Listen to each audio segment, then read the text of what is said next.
सुन लो, अभी भी कह रहे हैं बटोगे बटोगे।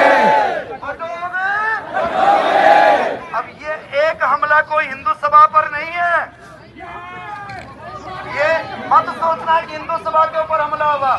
ये हमला पूरे वर्ष में दुनिया में जितने हिंदू हैं सबके ऊपर है।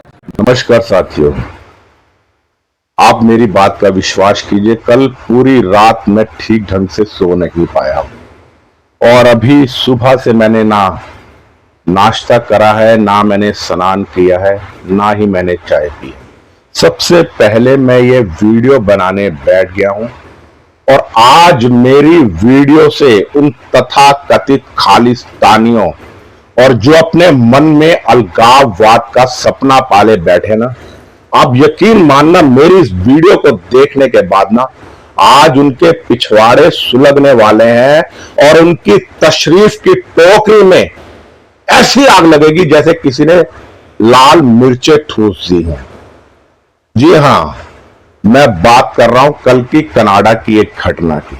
कल कनाडा के एक शहर में कुछ तथाकथित खालिस्तानी समर्थकों ने वहां हिंदू तीर्थ यात्रियों पर हमला किया। जो ये अपने आप को ये सिख कहते हैं ना, मुझे शर्म आती है, थूकता हूं ऐसे लोगों पर जो सिखों का नाम बदनाम कर रहे हैं। ये डिस्को में जाकर छोटी छोटी दाढ़ी रखकर बालों को छटवाकर वीडियोस बनाते हैं, जबकि हमारे कलगीधारी पिता दशमेश गुरु गोविंद सिंह जी ने कहा था, शीश जाए पर केश ना जाए। जो एक सच्चा सिख होता है ना, वो अपनी एक मूंछ का बाल भी नहीं काटता। आपने देखा होगा जो असली कट्टर सिख होते हैं वो अपनी दाढ़ी मूंछ पर फिक्सर लगा के रखता है, चाहे जितनी मर्जी लंबी दाढ़ी हो जाए।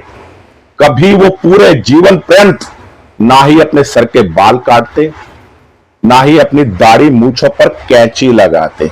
लेकिन आजकल के तथाकथित खालिस्तान समर्थित सिख जो अपने आप को कहते हैं, देख लीजिए किस तरह अपने बाप दादों की पंजाब की जमीनों को बेच बेचकर म्यूजिक कंपनी में पैसा लगा देते हैं और जब वो बर्बाद हो जाते हैं तो भागने का सपना देखते हैं ब्रिटेन और कनाडा में। अरे अगर इतनी ही हिम्मत है ना, तो जो आज हमारा पंजाब, मेरा पंजाब सुलग रहा है चादर और फादर वालों की वजह से, आज आधे से ज्यादा पंजाब क्रिश्चियन बनने के कगार पर खड़ा हुआ है। किस तरह से वहां पर ISI पाकिस्तान की जासूसी संस्था ने वहां पर तुम्हारे नौजवानों को नशे में डुबो दिया है। और जो तो हिंदू सिख की बात करते हो ना, तथाकथित हिंदुओं पे आक्रमण करते हैं, तो आज मैं आपको सिखों का इतिहास बताता हूं। सबसे पहले मैं आज अपने सिख भाइयों से हाथ जोड़कर विनती करता हूं, अगर मेरी जानकारी में कोई कमी रह गई हो तो मुझे अवश्य अपने विचारों से अवगत करवाइएगा। सिख पंथ में 10 गुरु हुए हैं और 11वें गुरु ग्रंथ साहब को माना गया है। मैं आज सब सिख गुरुओं की जाति और उनका गोत्र भी आपको सिलसिलेवार बताऊंगा, वो कौन थे जो आप अपने आप को कहते ना सिख हैं। पंजाब में आज भी कई घर ऐसे हैं जहां बड़ा बेटा सिख है और छोटा बेटा हिंदू यानी मोना है। सबसे पहले तो आप पंजाबी समझिए, पंजाबी क्या है। जो भी हिंदू परिवार गुजरात में रहता है वो गुजराती कहलाता है। जो महाराष्ट्र में हिंदू परिवार रहते हैं, हिंदू रहते हैं, वो महाराष्ट्रियन कहलाते हैं। जो बिहार के हिंदू उनको बिहारी कहा जाता है। पंजाब के हिंदुओं को पंजाबी कहा जाता है। और जो साउथ में 3-4 स्टेटें हैं, केरला है, कर्नाटका है, तमिलनाडु, आंध्रा, उनको हम साउथ इंडियन कहते हैं। तो हिंदू और पंजाबियों में कोई फर्क नहीं है। सबसे पहले तो आप ये समझ लीजिए, जिस प्रांत में जो हिंदू रहता है, बंगाल में रहता है तो वो बंगाली कहलाता है। अभी मैं आपको 10 गुरुओं के नाम बताता हूं और उनकी जाति और गोत्र भी बताता हूं। ये 10 के 10 जो हमारे गुरुदेव हुए हैं, ये सब खत्री समाज से थे। सबसे पहले गुरु नानक देव जो हिंदू परिवार में जन्मे, एक खत्री परिवार में जन्मे और उनकी जाति बेदी थी। बेदी हिंदुओं में, मोनों में भी आते हैं और सिखों में भी आते हैं।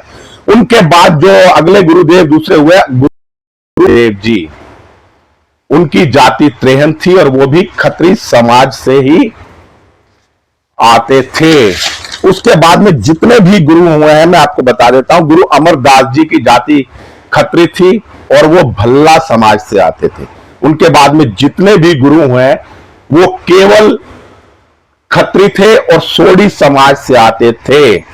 लेकिन मुस्लिम आक्रांताओं से मुकाबला करने के लिए, क्योंकि हिंदू और सिखों के अंदर हिंदुओं और मुसलमानों की कोई अलग पहचान नहीं थी, तो अलग पहचान बनाने के लिए गुरु गोविंद सिंह ने खालसा पंथ की स्थापना करी और उन्होंने 5 प्रतीक चिन्हों के रूप में चिन्ह दिए, जिसमें था केश, कंगा, कड़ा, कच्छा और करपान। जो भी ये धारण करेगा वो गुरु का सिख कहलाएगा। जितने मैंने आपको गुरु बताए हैं, गुरु नानक देव जी, गुरु अर्जुन देव जी, गुरु रामदास जी, गुरु हरगोविंद सिंह जी, गुरु हरिराय जी, गुरु हरिकिशन जी, गुरु तेग बहादुर जी, इनके आगे किसी के आगे भी सिंह नहीं लगता था। केवल गुरु गोविंद सिंह ने जब खालसा पंथ की स्थापना की तो उन्होंने कहा जो भी खालसा पंथ में आएगा वो मेरा सिंह कहलाएगा, यानी शेर कहलाएगा। केवल कलगीधारी दशम पातशाह के आगे गुरु गोविंद सिंह जी लिखा गया। और जो तुम बात करते हो ना हिंदू सिखों की बांटने की, मैंने सबके आपको बता दिए हैं। जिन्होंने पहले खालसा पंथ की स्थापना करी, वीर बंदा बहादुर, वो भी एक क्षत्रिय परिवार से थे और वो कश्मीर से थे। जिन्होंने खालसा पंथ की स्थापना करी और पहला खालसा पंथ, पहला खालसा राज्य बनाया। लेकिन उनके साथ क्या हुआ, उससे पहले मैं सबसे पहले 5वें गुरु अर्जुन देव के बारे में आपको बता देता हूं। आज जिनके के तुम शाहीन बाग में जा के बिरयानियां बांट रहे हो ना, आज जिनके ISI के दम पर तुम फल फूल रहे हो और जो तुम्हारे को पिछवाड़े में तुम्हारे हाथ दे के तुम्हारे को उगा रहा है, उछाल रहा है, उन सब आक्रांतों का हकीकत आप सुन लेना। गुरु अर्जुन देव को किस तरह मृत्यु दंड दिया गया बादशाह जहांगीर के द्वारा, क्योंकि उनका बड़ा बेटा खुसरो गुरु अर्जुन देव से बहुत प्रभावित था और वो उनका अनुयायी बन गया था। इसी बात से नाराज होकर बादशाह जहांगीर ने गुरु अर्जुन देव को गर्म तवे पे बिठाया और उनको मृत्यु दंड दिया और उनकी लाश को लावारिसों की तरह रावी नदी में बहा दिया। गुरु तेग बहादुर का आप देख लीजिए, जब उन्होंने इस्लाम स्वीकार नहीं करा तो जहां शीशगंज गुरुद्वारा है दिल्ली में, शीशगंज साहिब, वहां पर सरेआम गुरु तेग बहादुर जी का शीश धड़ से अलग कर दिया गया मुगल बादशाहों के द्वारा। और उनके दोनों शिष्य भाई सतीदास और मतीदास को किस तरह निर्दयता से मार दिया गया। और आप शायद भूल गए होंगे चारों साहिबजादों को, लेकिन मैं नहीं भूला। बाबा अजीत सिंह और बाबा जुझार सिंह किस तरह चमकौर के युद्ध में अपने प्राणों का बलिदान दे दिया और किस तरह सरहिंद के नवाब वजीर खान ने साहिबजादे जोरावर सिंह और फतेह सिंह को सरहिंद की दीवार में चुनवा दिया था इस्लाम कबूल ना करने पर। और वही दीवान तोडरमल, वो एक जैन थे, एक हिंदू, एक सनातनी थे, उन्होंने सरहिंद की दीवार को उस जमाने के आज तक की सबसे महंगी जमीन खरीदी थी, जहां पर बाबा साहिबजादे जोरावर सिंह और फतेह सिंह को चिनवाया था। वहां पर उस जमीन पे अशरफिया, सोने की अशरफिया बिछाकर उस जमीन का मोल चुकाया था, जो आज भी सरहिंद की दीवार वहां पर आपको नजर आती है। तो यह है सनातन का इतिहास। और आज आप कहते हो कि हम सिख हैं, हम हिंदू नहीं है, शर्म आनी चाहिए, अपने इतिहास को खंगालो। मैं बात कर रहा था वीर बंदा बहादुर की। 17वीं शताब्दी में 964-74 सिखों के साथ उनको दिल्ली लाया गया और लगातार 7 दिनों तक हर रोज 100 सिखों की कुर्बानी दी जाती रही, सिर्फ इस कारण के इस्लाम अपना लो, लेकिन उन्होंने इस्लाम नहीं अपनाया। और जब बंदा वीर बहादुर ने इस्लाम नहीं अपनाया तो उनके 5 साल के छोटे से मासूम बच्चे अजय सिंह का कलेजा उनके सीने से निकालकर उनके मुंह में ठूस दिया। लेकिन तब भी उन्होंने इस्लाम नहीं अपनाया। आज तुम जो उछल रहे हो अलग खालिस्तान की मांग करने के लिए, मैं कहता हूं सबसे बड़ा प्रांत तो पंजाब में गया है, पाकिस्तान में गया। पंजाब का जितना भी, पंजाब का लाहौर का क्षेत्र है, जितना भी पंजाबियत का इलाका है, वो सब पंजाब प्रांत था। अगर इतनी हिम्मत है ना तो पाकिस्तान से खालिस्तान मांग लो। वो भी बीजेपी के राज में करतारपुर कॉरिडोर खुला। जितनी पिछली सरकारें आई, किसी की हिम्मत ही नहीं थी कि करतारपुर कॉरिडोर खुलवा सके। और आज अलगाववाद की बातें करते हो। जब 1947 में देश का बंटवारा हुआ था तो सबसे पवित्र स्थल जो सिखों का है, स्वर्ण मंदिर यानी दरबार साहब, वहां पर मुसलमान बदनीयती से कब्जा करने के लिए पहुंच गए थे। तब केवल कुछ निहंग सिख और आरएसएस के और हिंदू वहां पर खड़े हुए थे दरबार साहब की रक्षा के लिए। भूल गए हो किस तरह से उन्होंने आपकी बहन बेटियों के साथ करा था? और आज खालिस्तान की मांग कर रहे हो।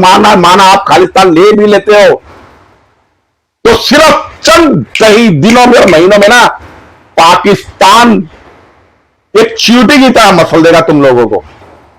तथाकथित सिखों कह रहा हूं, क्योंकि सिखों से बहादुर दुनिया में कोई कौम नहीं हुई है।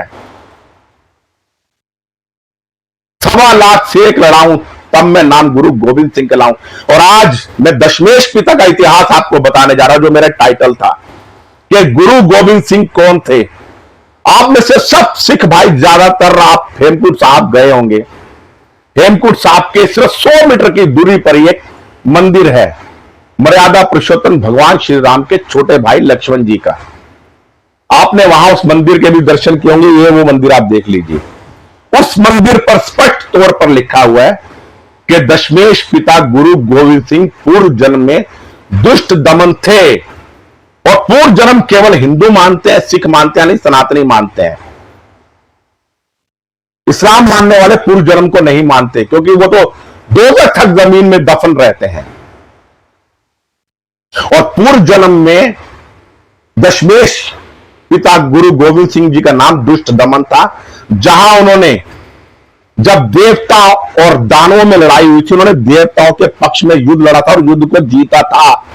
और अगले जन्म में उन्होंने उसी जगह पर जहां दुष्ट दमन ने तपस्या की थी, यानी हेमकुंड साहब में, वहां पर दशमेश पिता ने भी तपस्या की थी।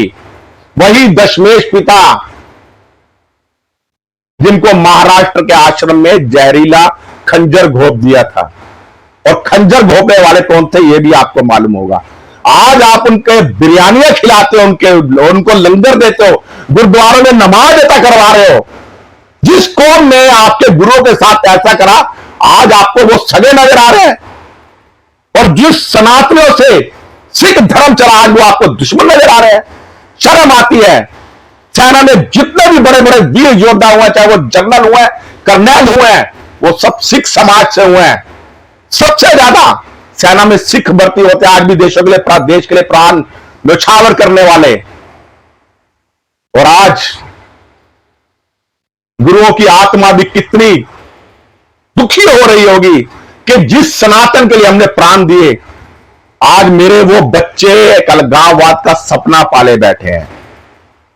तो भाइयों, अगर जो भटके हुए नौजवान है ना, पहली बात तो आप सिख हो ही नहीं, क्योंकि आप केश कटवा रहे हो, मूछें छटवा रहे हो, डिस्को बार में जा रहे हो। और वहां कई, मैं आपको लोगों को दिखा दूंगा वीडियो, वहां डिस्को में जा रहे हो, सिगरेट पीते हैं, जो कि सिख धर्म में बिल्कुल जायज नहीं है।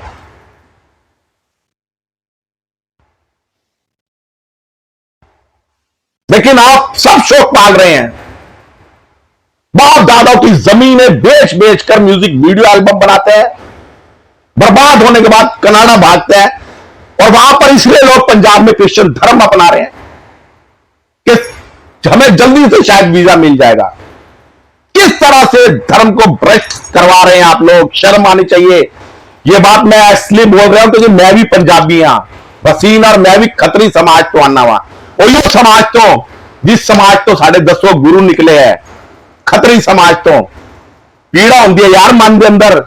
आज किस राह जा रहे हो तुसी? पाका नूं जितन वाले, बांग्लादेश नूं जितन वाले जनरल जगजीत सिंह अरोड़ा नूं तुसीं भुल गए हो। लोंगावाला दे युद्ध जितने वाले तुम सरदार सिख भरा भूल गए हो। जनरल विक्रम सिंह पता नहीं कितने जनरल सेना में हुए हैं सिख भाई, चमकौर के युद्ध के भूल गए आप। 21 सिखों ने 10,000 पठान मुसलमानों को धूल चटा दी थी, लेकिन आप अपनी वीरता भूल गए और आज अश्लीलता में मग्न हो। क्या इसी दिन के लिए गुरु गोविंद सिंह ने खालसा पंथ की स्थापना करी थी? उनने निशानियां दी थी हमारे को, ये कड़ा मैंने पहना हुआ है, ये कच्छा केश करपान, लेकिन आज आप केश मुड़वा रहे। और गुरु गोविंद सिंह ने क्या कहा था? शीश जाए पर केश ना जाए।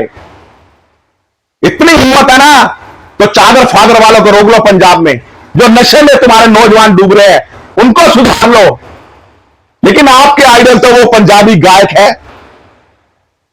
जो लड़कियों के साथ झूमते हैं और अपने आप को भूल गया गुरु ग्रंथ साहब की वाणी को, जहां पता नहीं कितनी बार भगवान मर्यादा पुरुषोत्तम का राम का नाम लिया गया है। हिंदू सिख अलग अलग नहीं है, हमारा रोटी बेटी का रिश्ता है। हमारे रगों में एक ही रक्त है, हमारे भी ताऊजी सिख हैं। पंजाब में जब गुरु गोविंद सिंह जी ने सेना बनाई थी, खालसा पंथ बनाया था, तो हर हिंदू परिवार की मां सुई करती से अपने घर का बड़ा बेटा सेना भेज देती थी हिंदू धर्म की रक्षा के लिए।